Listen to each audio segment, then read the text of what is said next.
座城，一山尽，一曲相思锁一夕。梦里桃花片片散落半月明。夜雨伴随扬州行，一人撑伞两肩并，花瓣飘零。真没想到，将军夫人既是诸葛之侄，一骑良方，妥善亮出了自己的身份，还能品味擦亮了双眼，认下你这个嫂嫂。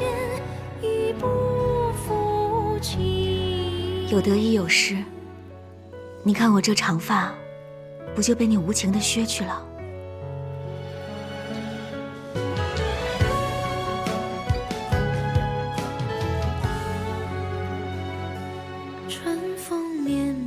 受够了。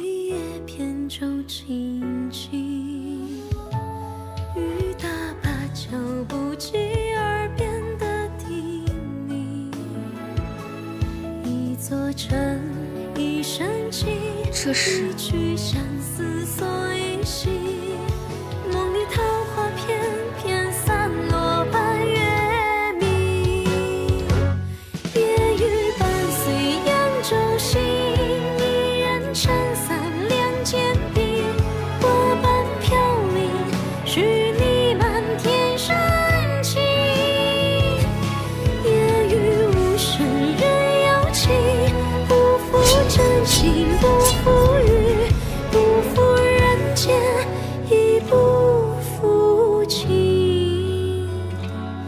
夜雨蒙蒙扬州行，山高水远情不离。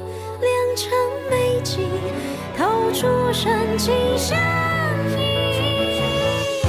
夜雨柔柔人有意，姻缘作对须惋惜。郎情妾意，此情不移。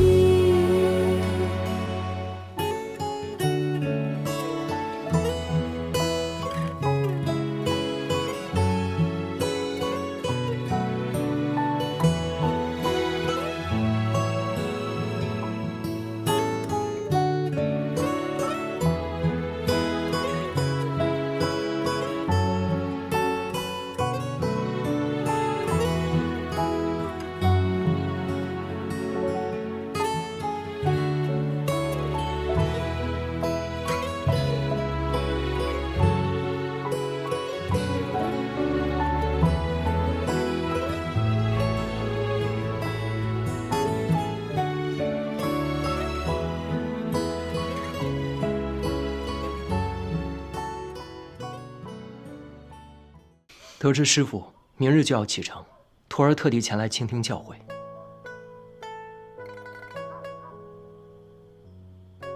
其实别的也没什么，只是那人阴险狡诈。你和玉壶虽然多次挫败他的阴谋诡计，但也不可总是兵来将挡，水来土埋，迫于招架。应该让你的祖母早日看清他的阴险嘴脸。师父言之有理。不过此人，在祈福蛊惑人心已久，奶奶对他深信不疑，恐怕这逆耳之言听不进去啊。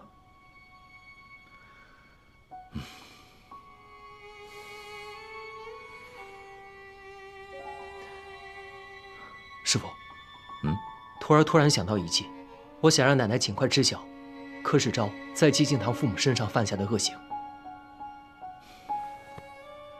怎么样？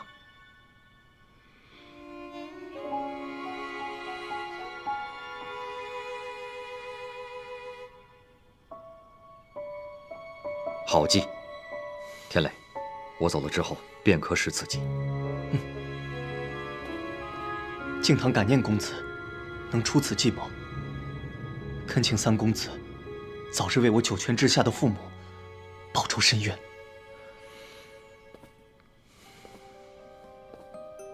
敬堂兄弟，此仇不是不报，时候未到，但一定会有那一天的。多谢三公子，快请起，不必多礼了。师父，那你明日启程一定要小心谨慎，我和玉壶就先回去了。师傅，一定要多保重。好，保重。早点回去休息吧。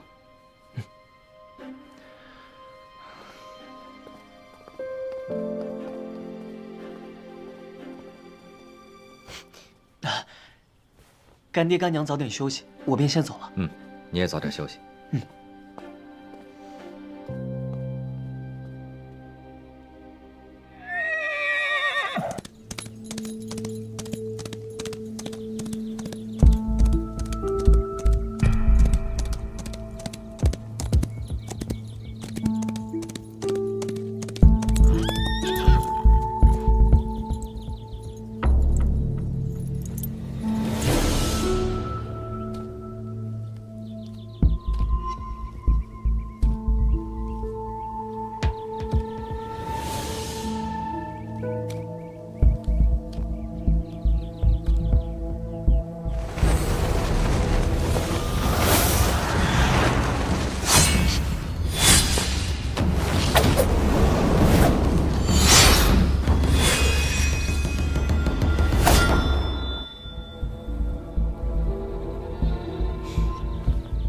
故弄玄虚，你怎么认出我的？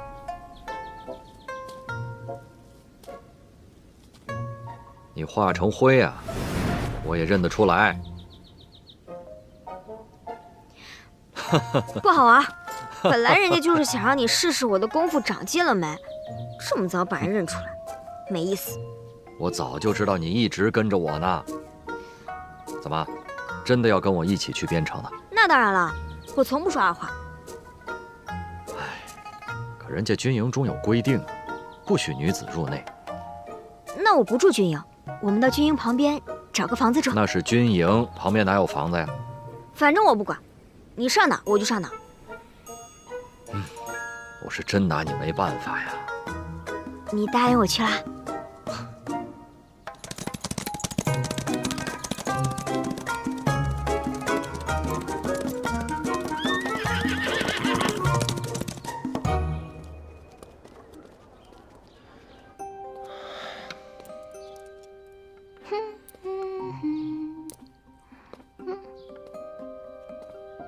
天雷，你怎么魂不守舍的？想什么呢？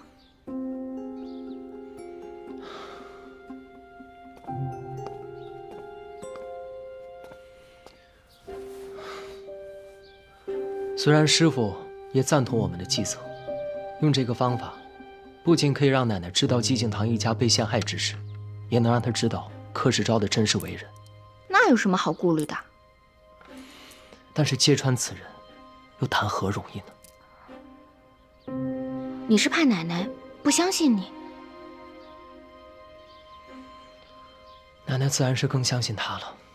为什么呀？奶奶年轻时喜欢养兔子，最宠爱的那一只脖子前有一撮红毛，后来得病死掉了，奶奶伤心不已。偏巧，远在江州的姑母足月生辰，诞下一名男孩，这名男孩的脖子前竟然也有一块红色胎记。奶奶听闻之后，便以为是玉兔转世，亲自前往江州查探，之后便倍加宠爱。此人就是与我大哥同年生辰的柯世昭。竟然有如此巧合之事。这个柯世昭极会笼络人心，整个齐府上上下下，除了我母亲、雅妹之外，所有人都认为他好。你觉得，要是我们没有掌握他的铁证，奶奶会相信我们说的话吗？有道理。所以此计还需周密行事，最好是能够支开柯世昭，单独向奶奶汇报，免得节外生枝。唉，要是他不在府上就好了。对呀，奶奶一直想收回一家外地的商铺，我可以在奶奶耳边吹吹风，让她派柯世昭去速速多办此事。就这么办。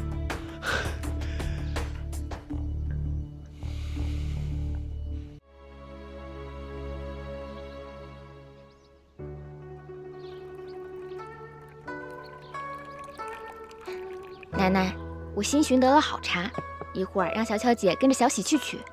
小巧姐烹茶的手艺，您是最满意了。等泡好茶，给您好好尝尝。好，行。小巧姐，随我来吧。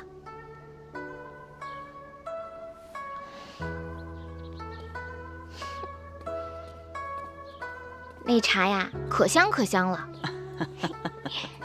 是吗？您肯定会喜欢的。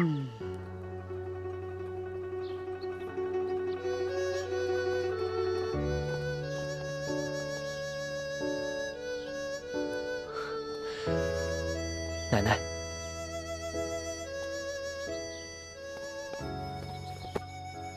见过老太君。起来，不必拘礼。起来，快起来。你就是戏文中的丁郎。老太君，丁郎是戏中人的名字，小生姓纪，叫敬堂。听你的口音，不像是本地人吧？我是江州人。江州人，人长得不错，名字也好听。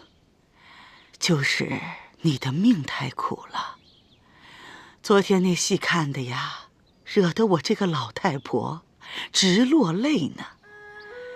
你的爹娘死得也太惨了。老太君，他们杀害我爹娘的手段，比戏中的还要残忍。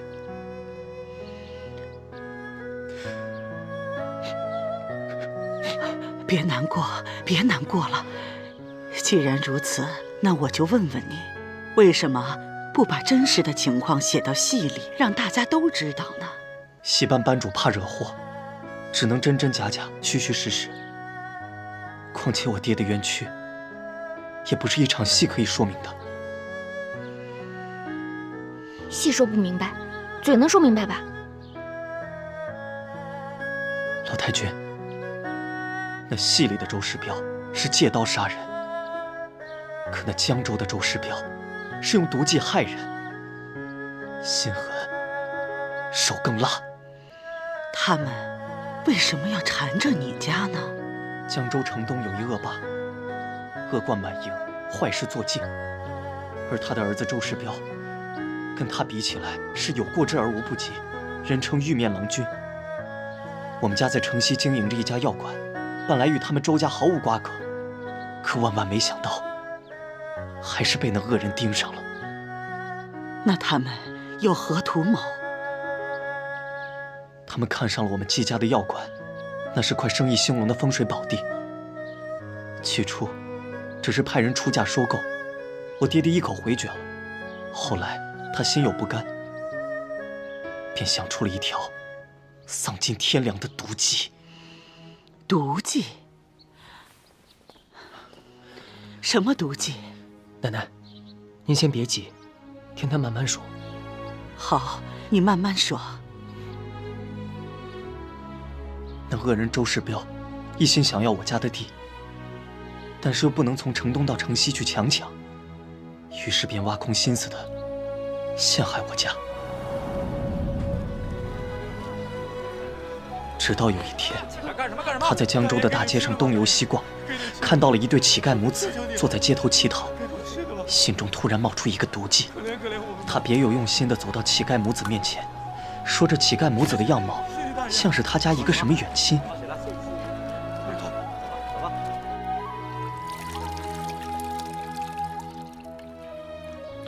一番花言巧语之后，周世彪让人把这个乞丐骗回家中，大吃大喝，让这个乞丐吃得好穿得好，犹如平地升天。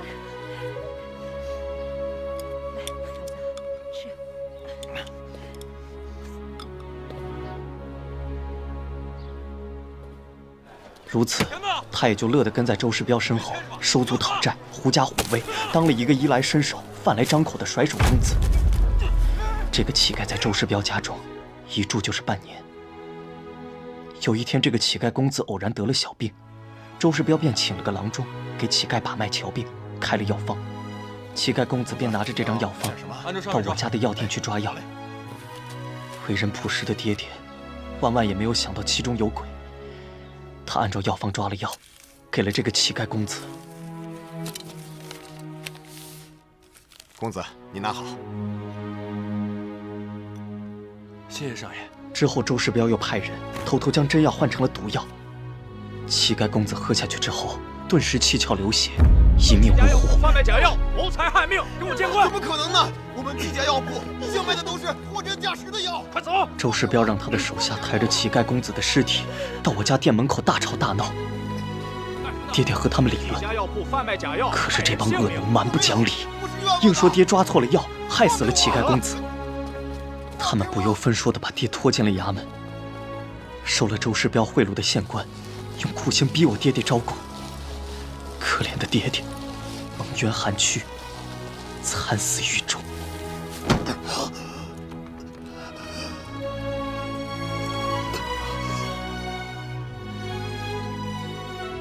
这个恶人丧尽天良，用无辜乞丐的性命嫁祸你家药铺，谋财害命。你刚才所说都是从哪儿听来的？当年敬堂想去官府报官，却被那周世彪买通的狗官赶了出来。恰巧在门口遇到了那位乞丐老太，乞丐老太也觉得他的儿子死得有蹊跷，便去质问周世彪。这周世彪便派人在他的吃食里下毒，幸亏有个心善的小丫鬟提醒了他。老太知道周世彪要赶尽杀绝之后，便连夜逃走了。可这周世彪心狠手辣，竟派了许多人去追杀老太。老太受了重伤，眼睛也瞎掉了。她心有不甘，想去报官，途中我遇到了她，我带着她一路逃离江州，却不曾想这周世彪派人连夜追赶我们。混乱之中，我与那老太走散。唉，善恶到头终有报。敬堂，你今日来，就算是我们有缘。这样，我送你一些银两，祝你日后去寻找那证人瞎眼老太，再去状告周世彪。若是我说出那周世彪的真实姓名，奶奶，这戏中的丁郎实是季敬堂，不过这戏中的周世彪嘛，是谁？禀告老太君，那戏中的周世彪不是别人，正是来自江州的柯世昭。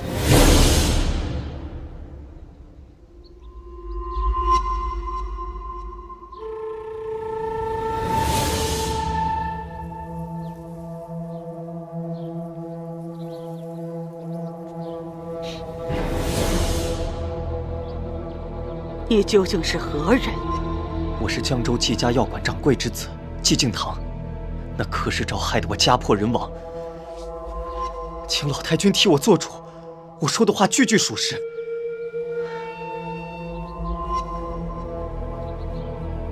这是我爹临死之前亲手写的，连狱中的狱卒都动了恻隐之心，才将他转交给我。敬堂报官无门，又与老太走失，丢了人证。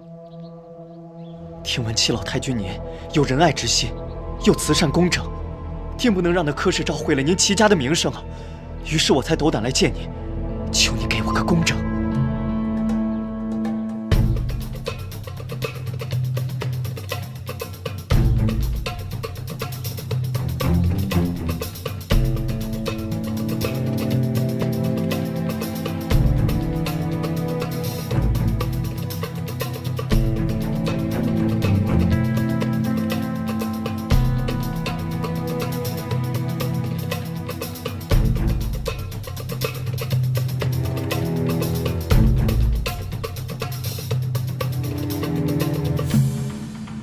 原来他是来告世昭状的。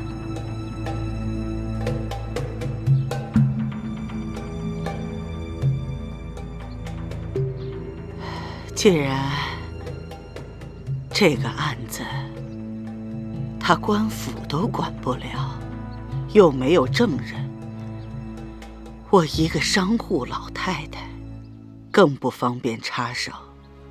再说了，你刚才所说的也只是一面之词。天磊，在，你去取些银两送给他，让他好好回家。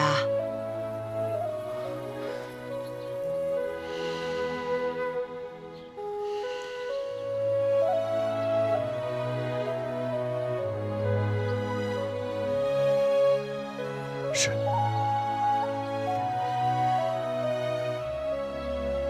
敬堂感谢您的善爱，但敬堂不为银两，只求替我父母还个公道。祝老太君福寿康宁。敬堂就先告辞了。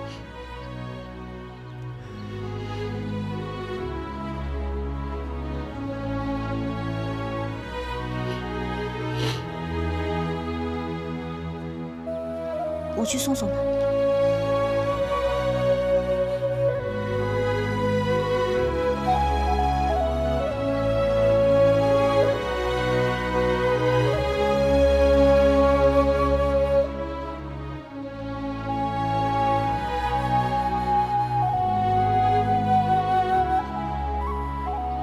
天磊，你是怎么认识那孩子的？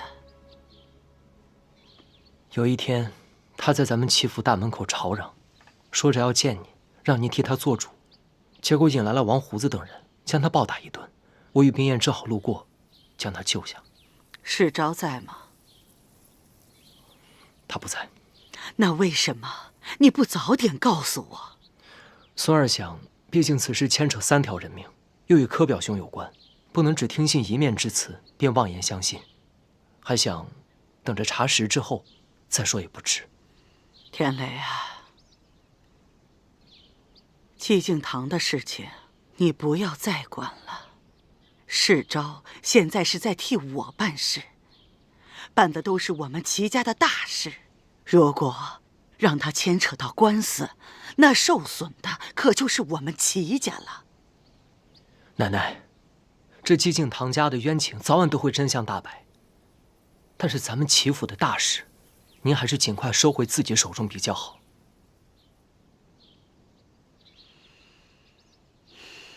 奶奶，这传说不可能空穴来风。这江州，我看也是个多事之地，会不会是因为柯表兄常驻江州，沾染了一些江州不好的风气，把厄运带给了咱们齐家呢？你不要胡说。孙儿没有胡说。若是咱们齐府没有厄运，为什么我的大哥会不明不白的一觉睡死？又为什么我的二哥会莫名其妙的被毒蛇咬死？为什么我的燕氏小妹会在一夜之间变成了哑巴？为什么齐府上上下下会说我齐三公子活不过25岁呢？天磊，你不要再说了。奶奶，孙儿不是要吓唬你，是咱们齐府当真有邪气啊！你不要再说了。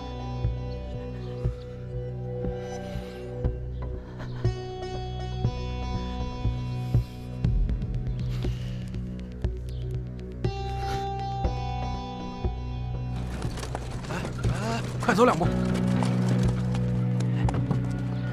少爷辛苦了。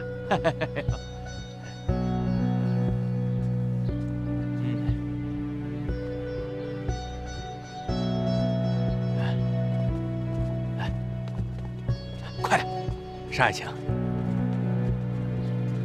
把药拿到后面去。少爷您慢点啊。柯少爷。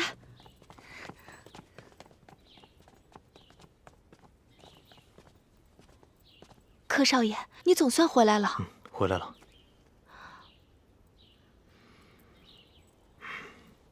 你先把东西拿进去。哎，快，小跑2步，来，快点。去。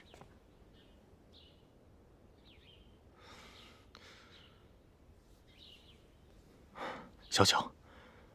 你来和我说说，我不在府中这几日，这府里都发生什么事了？那3少爷和3少奶奶给老太君请了戏班子来演戏。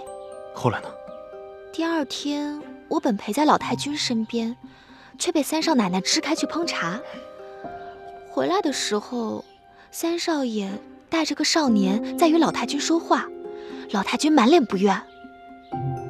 小巧，你可有看清这少年长何模样？被三少奶奶带着匆匆的走了，我站得又远，看不清楚。反正17、18岁，人挺精干的，块头不大，白白净净的，看穿戴倒像是外地来的。小巧啊，你为什么不好好盯着他们呀？我怕被三少奶奶看见，她鬼着呢。打死他！对了，那人就是那天门口挨打那小子。又是他！小巧，你告诉我，你可知他向老太君说了些什么？